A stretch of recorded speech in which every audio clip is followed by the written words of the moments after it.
I'm Melina Schein. Some know me as the Saucy Soprano because by day I'm an opera singer and by night I love to cook. I grew up in an Argentine family. I was born in Argentina and raised in New York City. And somehow my dad became obsessed with all things Middle Eastern, specifically Greek. Greek culture, music, food, the language, the works. And so I grew up with a lot of Greek food and a lot of Middle Eastern food, and that's what I know how to cook. It's fresh, it's wholesome, it's delicious. And today I'm going to be making 3 small Greek dishes that when all combined together are called meze. It's M-E-Z-E. And that can be a combination of any little small Middle Eastern dishes. Turkish, Arabic, Greek, of course, Armenian. So 3 dishes, 3 amazingly versatile and super easy. You don't even have to know how to cook. Dips that we're going to make today are a lemon cashew hummus. The cashews replace chickpeas in this recipe. We're making a walnut Tito Cafeteri. And a Tito Cafeteri in Greek is any sort of dip, creamy dip that has usually feta cheese. But in this case, we're being a little bit more decadent and using a delicious blue cheese. And then finally, a Yucatan dip that is made with pumpkin seeds. A lot of people are saying that that's now the new guacamole, and you find it in lots of really authentic Mexican restaurants, and it's just delicious. It's called Sikilpak. The things that we're going to be using, first of all, the whole reason I'm here is because this is the Rancho Vignola kitchen, and their products, which I have been devouring for years and years and years, are just amazing. Just the most decadent products you could ever hope to find. And so today we are featuring cashews, pumpkin seeds. Now I understand these are straight from Austria. I've never worked with Austrian pumpkin seeds before, but I mean, they just look absolutely incredible. And then look at these walnuts. Have you ever seen a more beautiful walnut in your whole life? Look at that. In addition to that, we've got a whole bunch of herbs, the wonderful cilantro. We have some fresh basil. Normally for parsley, I like to use a flat leaf Italian parsley, but I couldn't find any, so we're going with the curly variety. Fresh garlic, shallots. I love shallots in these dips because shallots impart a much subtler flavor than a raw onion. Orange zest, some lime, some lemon, a jalapeno. I'm going to show you how to cut a jalapeno without then touching your face and wishing you were dead. Some wonderful blue cheese, some real butter. This is unsalted. And a bit of cream cheese. Tahini paste, which is sesame seed ground to a paste. And the way I like to present meze is all just overflowing on one giant platter. Grill up some pita bread, and that is the vessel with which we scoop up all of this deliciousness. So away we go. The first meze dip that we're going to make is lemon cashew hummus. Typically in hummus, of course, we use chickpeas and tahini. Now we're keeping the tahini in this dip, but we're replacing chickpeas with cashews. They've been soaking just in a jar of water for a couple of hours. You can absolutely eliminate that step if you don't have time, but what it does do, I find, is it creates a much creamier texture. The water kind of softens the cashews a little bit, and then it almost becomes creamy dairy kind of consistency without actually being dairy. Another thing I love about cooking this way is that you really don't have to adhere to a lot of measurements. I am not a math person. I love taking a pinch of this and a handful of that and just throwing it all together and then just adding and tasting and retesting and tasting until it tastes really good. So I'm gonna say about 4 tablespoons of olive oil. I just eye everything. To me, a tablespoon is bloop. There you go, that's a tablespoon. So let's do a little bit more. We can always add more after. A couple of good handfuls of parsley, and I pre-chopped some garlic. Now you might wonder, well, if it's all going in the food processor, why are you chopping things up? Consistency, right? If you have things started off at a kind of consistent size, you're going to get a better finished product. This altogether is 5 cloves of garlic. I'm just gonna take one nice big one. I love garlic, and you'll notice that it is in everything. Maybe a good tablespoon or so of tahini. You get a lot of the liquid on top. Give it a nice stir from the bottom. Yum! That does not quite look like enough, so I'm gonna add some more. And then I'm gonna probably put a whole half a lemon into this because I like it nice and tangy. And then we're just gonna thin it out with just a little bit of water. So maybe a couple teaspoons. And then of course, seasoning is everything. So salt, air on the lesser side, you can always add more, but you can't subtract it. Some pepper, and then my secret ingredient in any type of hummus-ish recipe is cumin. I think it just adds such a wonderful flavor, and it's one of those spices where if used well and in moderation, people will eat your food and go, oh, what is that taste? That's so, so, so good. And I never tell them. But now the whole world is gonna know, so shh. Now when you're processing anything, you can kind of tell when you need some more liquid because everything starts to look a little bit dry and doesn't spin anymore. And that's what's happening here. So I'm gonna give this a little taste. And that's really yummy. Really yummy. We're gonna add some more salt. Taste, and you add, and when it's pleasing to your palate and pleasing to your eyes, that's when you stop. And it definitely needs some more olive oil and some more lemon. There we go, pick out the seeds, and maybe just another little splash of water. Here we go. Oh, that's really, really, really good.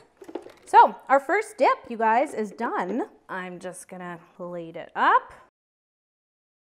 So we are going to be toasting some walnuts, and again, these are just so beautiful. The thing with toasting nuts is you must be vigilant about it, and then you constantly want to be shaking your nuts. I like to just stand here for a few minutes, shake them around. You don't need any oil or anything. Nuts and seeds release their own natural oils. This is probably about a 5-minute procedure. You can tell when they're done by very carefully sticking your nose in the skillet, and they'll start to release a beautiful fragrance. So we're not quite there yet. And they'll start to get just a tiny bit toasty brown, but this is all by smell. They go from done to burnt really, really quickly, so don't walk away.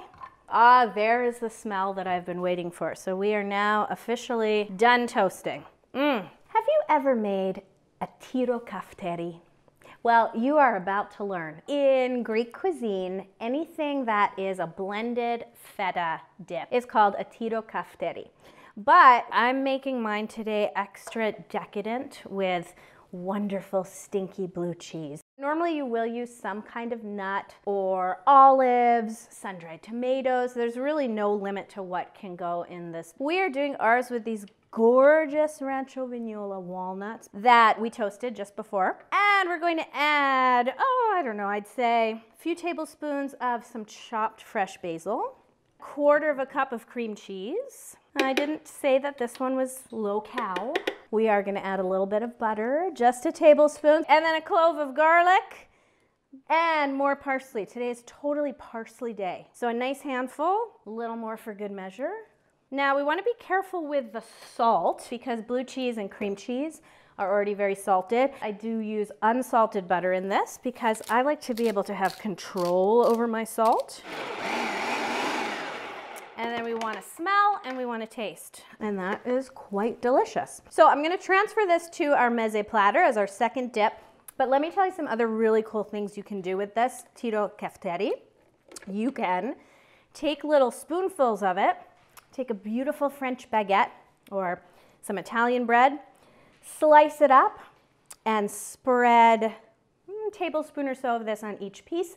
Throw it in the oven on a cookie sheet at 350 for 10 minutes or so, and you just have the most beautiful little appetizer. Magnificent pumpkin seeds. I have to say that I have never seen a more beautiful pumpkin seed. So in they go. Again, no oil in the pan. They'll release their own. Pumpkin seeds are going to toast a heck of a lot quicker than walnuts. Here's something I love about toasting pepitas or toasting pumpkin seeds is the sound. Listen to that crackle.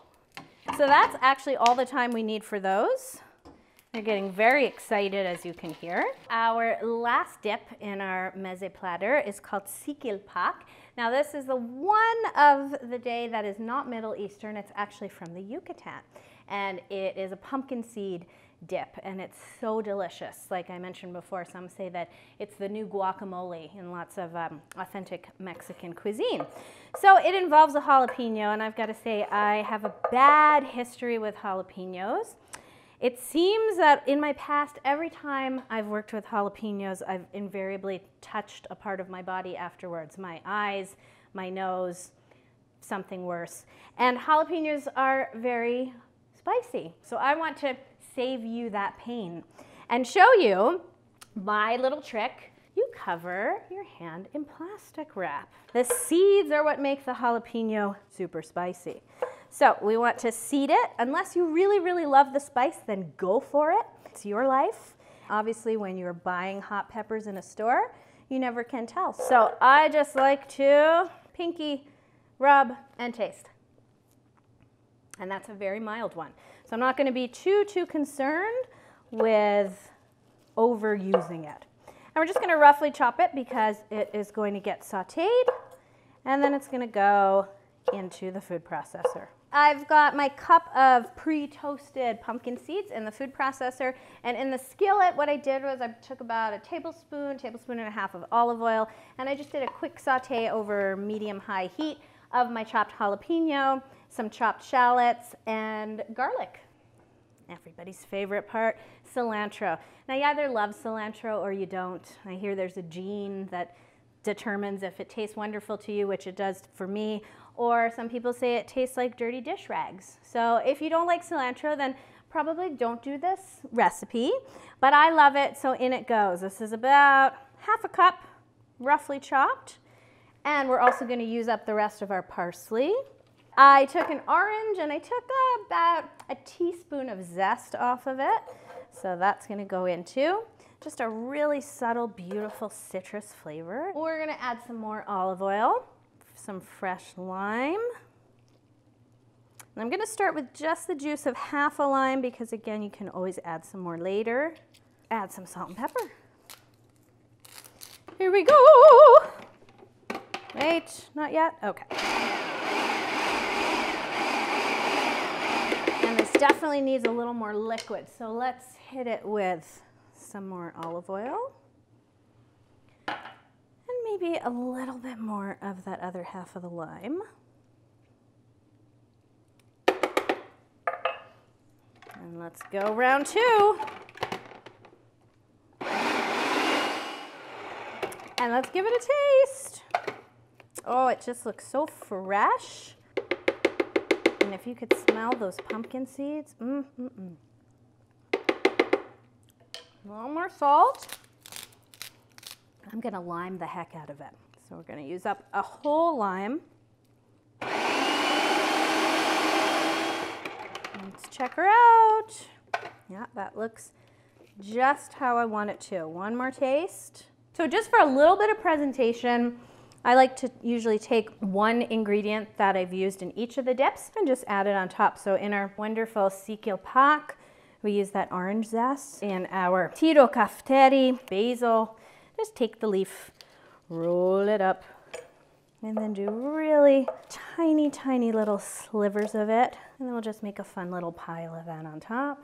Cilantro, there we go. And then the final element, what do we use to dip it in? You can, of course, use vegetables, tortilla chips. I always go back to the pita bread because that's true traditional meze. If you do have a gas element to cook on, here's a super fast way to warm up your pita and also give it some really nice grill marks. Growing up in New York City, I never experienced a campfire, so this is how we would roast marshmallows in our apartment. My dad was always grilling bread on the burner. Flip it over, see how it gets some nice char. Careful, it's really, really, really hot. And then you can throw it on a separate plate if you want, like I mentioned, with some veggies, some tortilla chips. I'm just gonna throw it right on there. I had lots of fun doing this, using the finest Rancho Vignola products. So run out and get them wherever you can because there's nothing quite like cooking and baking with amazing, amazing products. I have some friends here who I think are eager to come and have a taste. Greek Meze. Look at Oh my, oh my. I'm gonna taste too. Which one do I want to taste? I love that lemon one, lemon cashew. One of each. this one is super. Oh, that's the blue cheese. I don't even like blue cheese. That's amazing. I don't usually either, but I'm gonna try this one.